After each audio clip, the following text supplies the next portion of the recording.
Today we will discuss the external features of the kidney. How the external features of kidney is useful for the viva purpose, practical purpose and the theory purpose. Okay, let's demonstrate the kidney. A pair of kidney which are present into the abdominal cavity. Okay, now the parts of the kidney, these are the upper pole, lower pole, anterior surface, posterior surface, medial border and the lateral border of kidney. Two poles are there, upper pole and lower pole. Upper pole is broad, lower pole is pointed. Two borders, medial border and lateral border. Medial border is concave and lateral border is convex. Medial border contain the depressed part known as the hilum, and hilum contain the structure from the anterior to posterior relations are renal vein, renal artery and the ureter. Now, how to identify the vein? Vein are thin wall, artery is the thick wall and this is the ureter. Okay, so the mnemonics for the relation of the hilum: vein, artery and the ureter. Okay, now this ureter is then expanded towards the hilum side, is known as the renal pelvis. Is known as what? Renal pelvis. Anterior surface, the two surfaces are there. Anterior surface is elevated and irregular and the posterior surface is the flat. Anterior surface relations are suprarenal gland, second part of the duodenum, hepatic impression, then colic impression and the jejunal impression. Suprarenal gland impression, duodenal impression, hepatic impression, colic impression and the jejunal impression. These are the relation to the anterior surface of right kidney. Anterior relation of left kidney, that is suprarenal gland impression, splenic impression is there, gastric impression is there, pancreatic impression is there, jejunal impression is there and colic impression is there.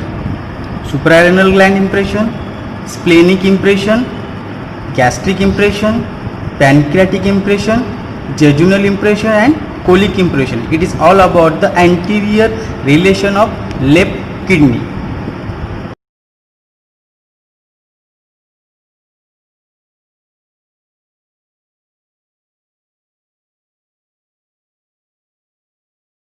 Posterior relation of both kidney are similar.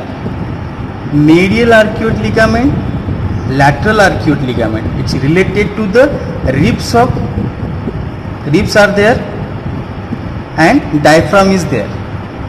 Then three muscles related from the medial to lateral are or inner to outer are. One is the psoas major muscle, quadratus lumborum muscle and transversus abdominalis muscle. Psoas major muscle, quadratus lumborum muscle and transversus abdominalis muscle. Three nerves are related: subcostal vessels and nerve, ilio-hypogastric nerve and ilio-inguinal nerve. So how to remember posterior relations of the kidney? Three structures, three muscles and three nerves. Three structures are diaphragm, ribs and subcostal vessel. Three muscles are psoas major muscle, quadratus lumborum muscle and the transversus abdominalis muscle. Three nerves are subcostal nerve, ilio-hypogastric nerve, ilio-inguinal nerve. So 3 plus 3 plus 3, this is the mnemonics for the posterior relation of both kidney.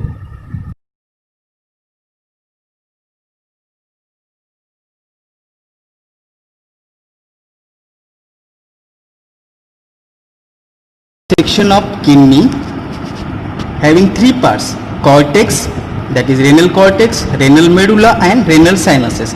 Renal cortex, this is the renal cortex. This part is known as the renal cortex. This part is known as the medulla. In the medulla that is the conical projection is there, is known as the pyramid. Near about 10 pyramids are there. Then this pointed part is known as the apex. Part of the pyramid is indent into the minor calyx and it is known as the renal papilla. This pointed or apex part of the pyramid is known as the renal papilla. Pointed part is known as the apex. It shows toward the renal sinuses and indent into the minor calyxes. Is indent into the minor calyxes. Then minor calyx continues as a major calyx and major calyx that is continuous as a renal pelvis, and finally that is the ureter. That is the first, that is the renal cortex. Renal cortex contain the cortical arch and the deep part which is in between the two pyramid is known as the renal column. Medulla contain the pyramid, that is the base of pyramid, and apex of the pyramid is indent into the minor calyx. Sinus, that is the renal sinus contain the minor calyx. It is 7 to 13 in numbers, which join with each other and form the major calyx. This is the major calyx. These are 2 to 3 in numbers of major calyx, and major calyx join to form the renal pelvis, and renal pelvis is continuous as a ureter. That is the cortex part. Cortex part contains the proximal cannulated tubule and distal cannulated tubule into the pyramid, which contain the loop of Henle and the collecting duct.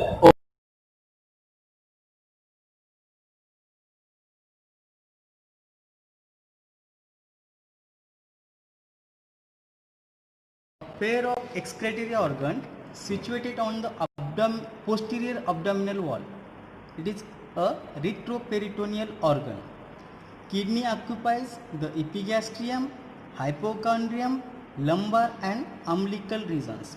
It extends from 12th thoracic vertebra to 3rd lumbar vertebra. Right kidney is slightly lower than the left kidney due to the presence of liver on the right side. A transpyloric plane passes through the upper part of the hilum of right kidney and lower part of the hilum of the left kidney. Kidney measures 11 into 6 into 3 centimeter in length, that is 11 centimeter in length, 6 centimeter into the broad and 3 centimeter thickness.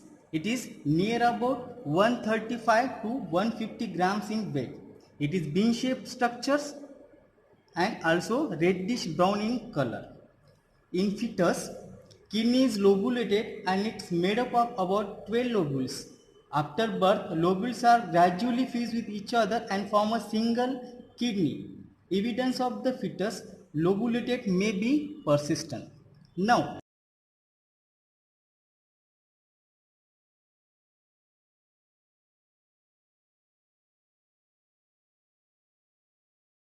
very much for watching my video. It's anatomy of kidney. Thank you very much.